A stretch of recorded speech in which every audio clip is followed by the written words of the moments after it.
Hello everyone, welcome to this video about a topic I haven't talked about before. I think I said about twice in that sentence. Doesn't matter, it's a brand new topic. Hopefully the start of a regular video series I can do now and then, not like continuously. Let me explain after this intro.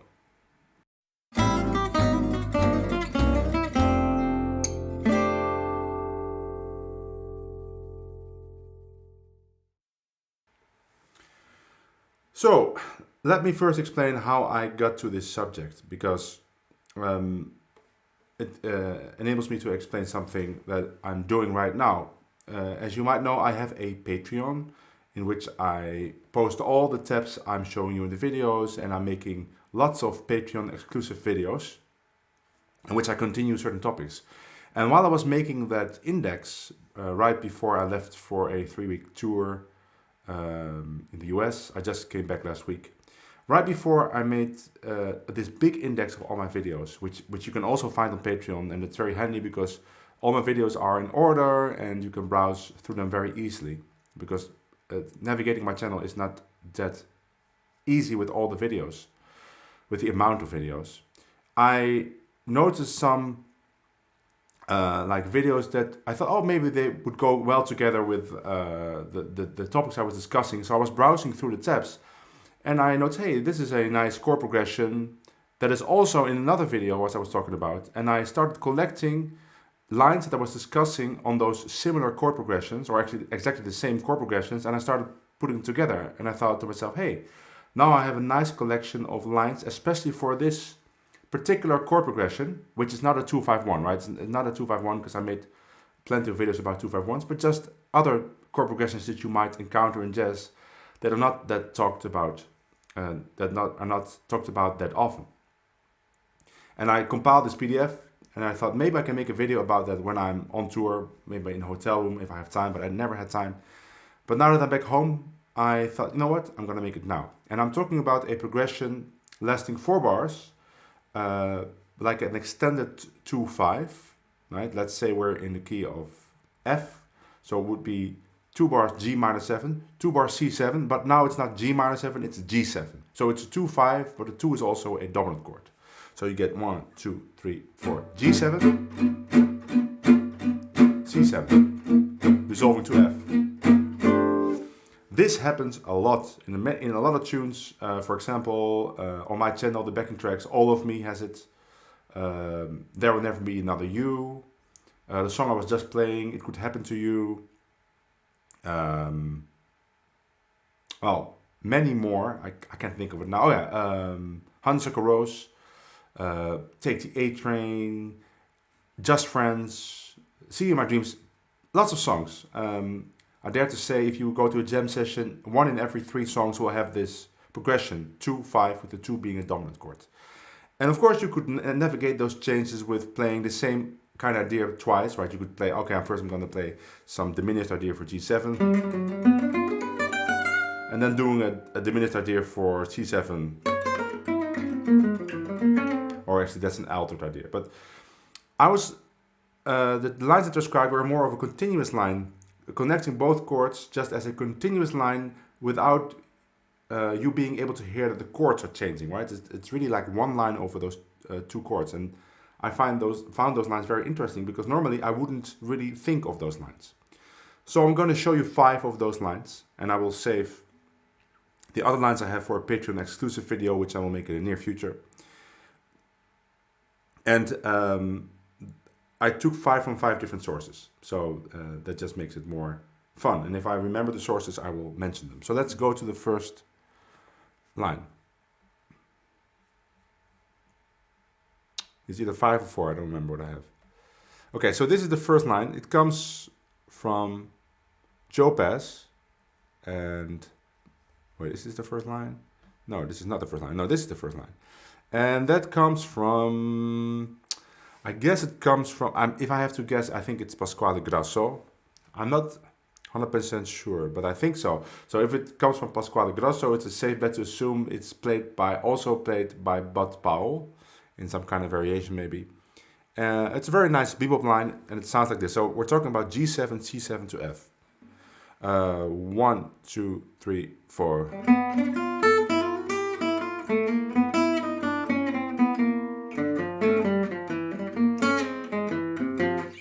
One, 2, 3, 4.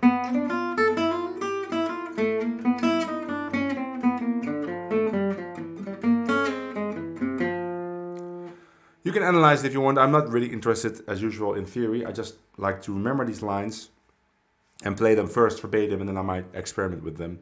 But there is, of course, this augmented chord on C7 is there, and the beginning is just this nice. I like the triplet thing.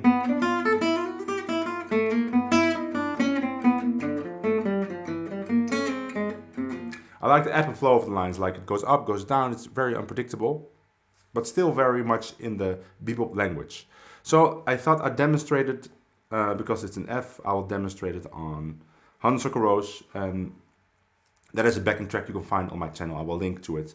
And we play it in the bridge, right? Because the A part is just C7 to F, and then the bridge is a 2-5 to B flat. And then it's G7, C7, so I'll play it there. The only thing is it doesn't really resolve to F back because it goes to C7 again, but it doesn't really matter. I'll try to find another resolution. I'll warn you when I play it, but I will improvise a little bit before.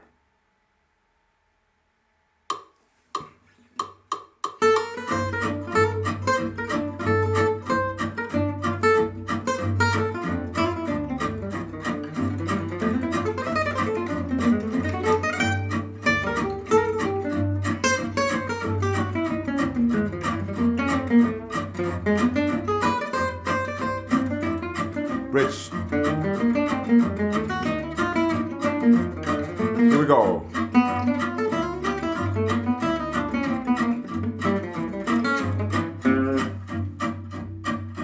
Right, so I couldn't resolve it to F, so I instead I played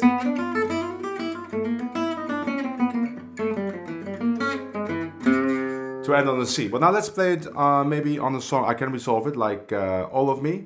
So All of Me, we have this change going from D7 to G7, which is the same thing. But then I have to play it here.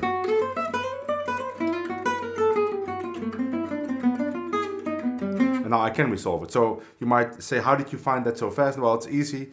I think about this. It's like this A minor shape. So when it's D7, I have to think about the 2 chord of D7, which is A minor, and then I start with that shape. A minor 6.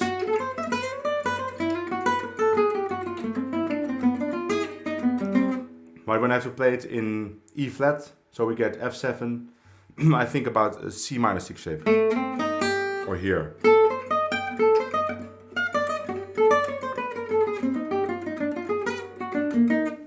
Okay, let's play it last demonstration. Maybe All of Me is better because I can really resolve it. So I will warn you when it happens. And again, All of Me is just a backing track on my channel. I will link it.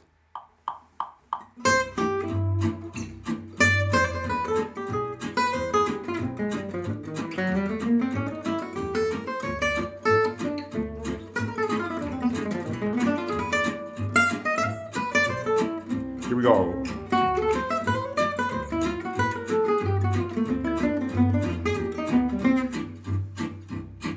Really cool, I think. Okay, next one.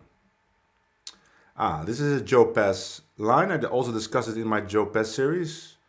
But of course there are many other lines. Now we're just focusing on this progression. It actually starts in the second bar. We'll talk about the first bar after. It starts in the second bar. Again, it's for G7 to C7. Then we get this. 1, 2, 3, 4.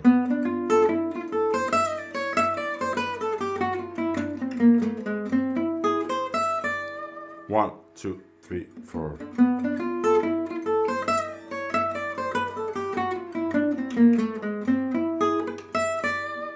Again, has this really nice augmented triad.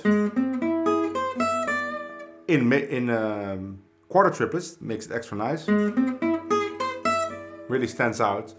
And it's just a nice flowing line. Now the first bar is something you can play before, but of course you have to anticipate then.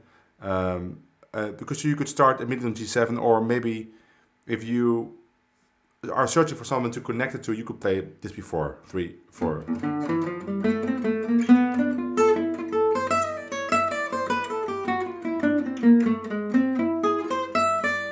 Now let's imagine I'm gonna play it in C. I'm gonna stick with All of Me. So then I have to play it from D7, G7 to C, and then it would be here.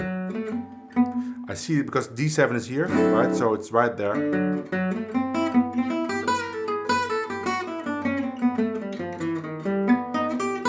Exactly the same fingering, exactly the same movements. And if I want to play the first bar before, 3, 4.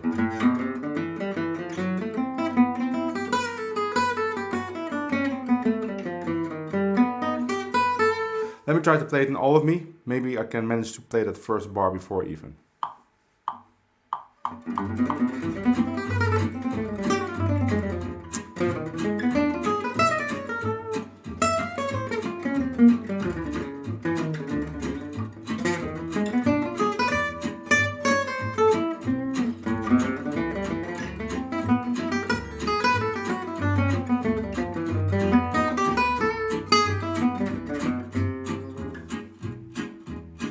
Really pretty.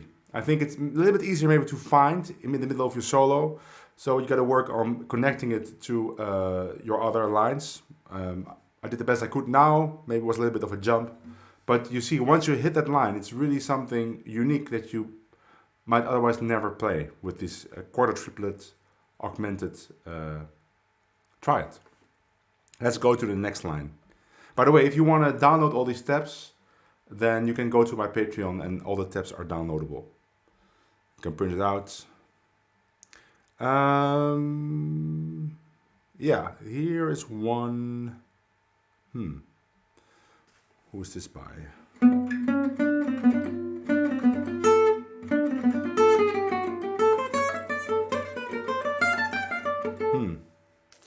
You know what? I'm also thinking Pasquale Grasso, but maybe...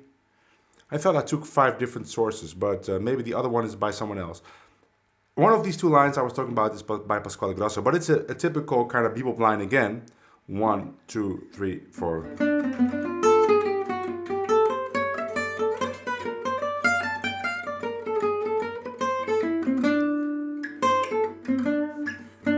More 3, 4.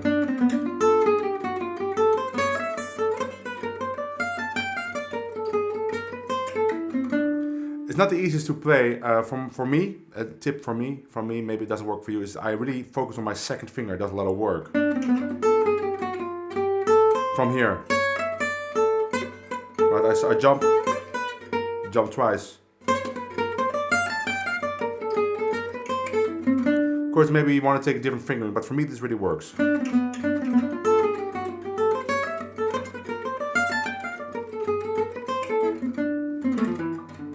So now I play it on D7 to G7, and I have to play it here. Again, we're going to the 3rd of D7.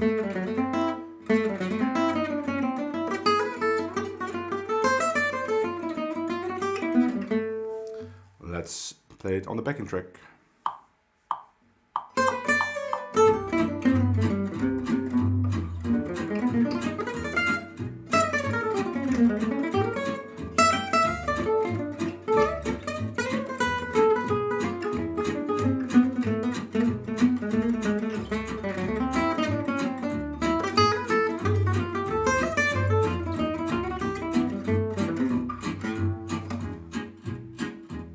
That was okay, I got a little bit of a slip. Then maybe let's play it on another song, just to show you the possibilities. Maybe play it on There Will Never Be Another You.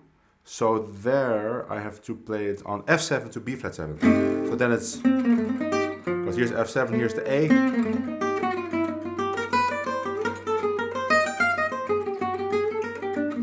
Let's play it there. So There Will Never Be Another You. Again, it's on my YouTube channel, I will link it.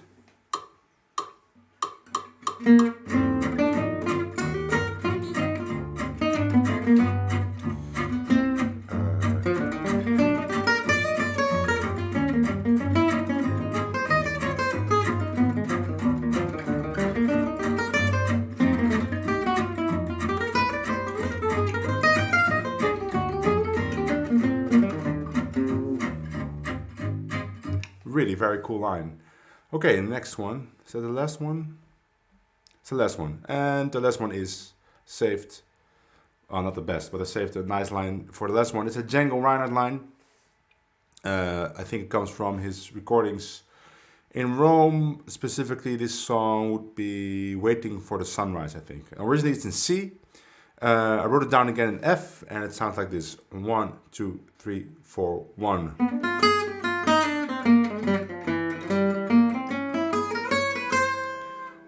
1, 2, 3, 4, sorry, 3, 4, 1.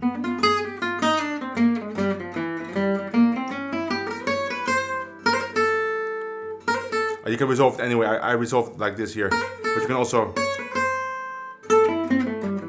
to F, just to go to F. This is a very good one for a fast tune. I'm not sure I have a fast tune on my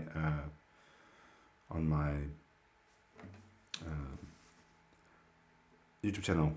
It won't work as well for There Will Never Be Another You, because then it would be very high. It would be somewhere here.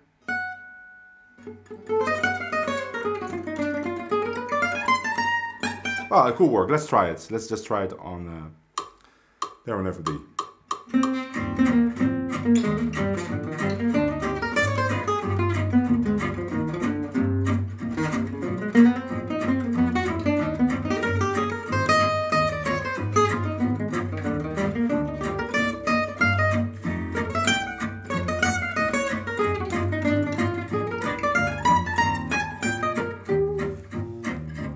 I was a little bit too late with the line because I messed up before, but it still works.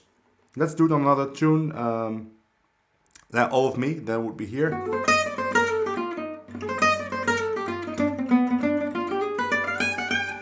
The way I find it is D7, I have this diminished arpeggio going to the flat 9 of D7. That's how I think of it.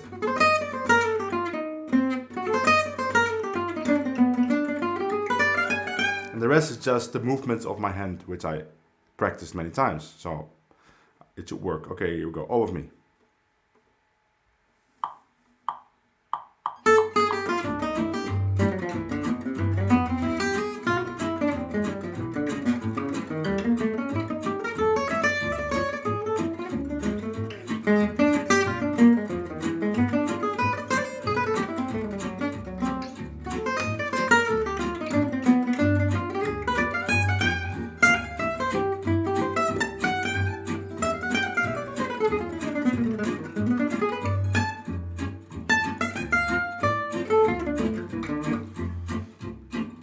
Okay, one more. Let's do It Could Happen to You. So then we're in E flat again, so I have to play it here again high. Because F7.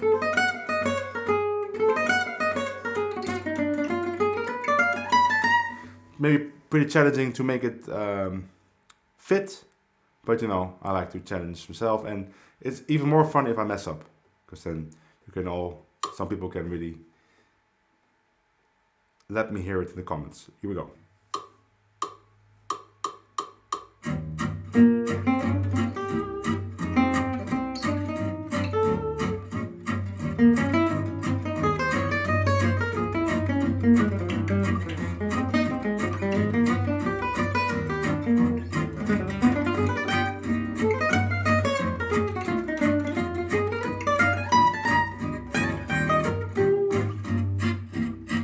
It works, but in this slow tempo, it doesn't have the same impact as when you have really like a fast tempo, like.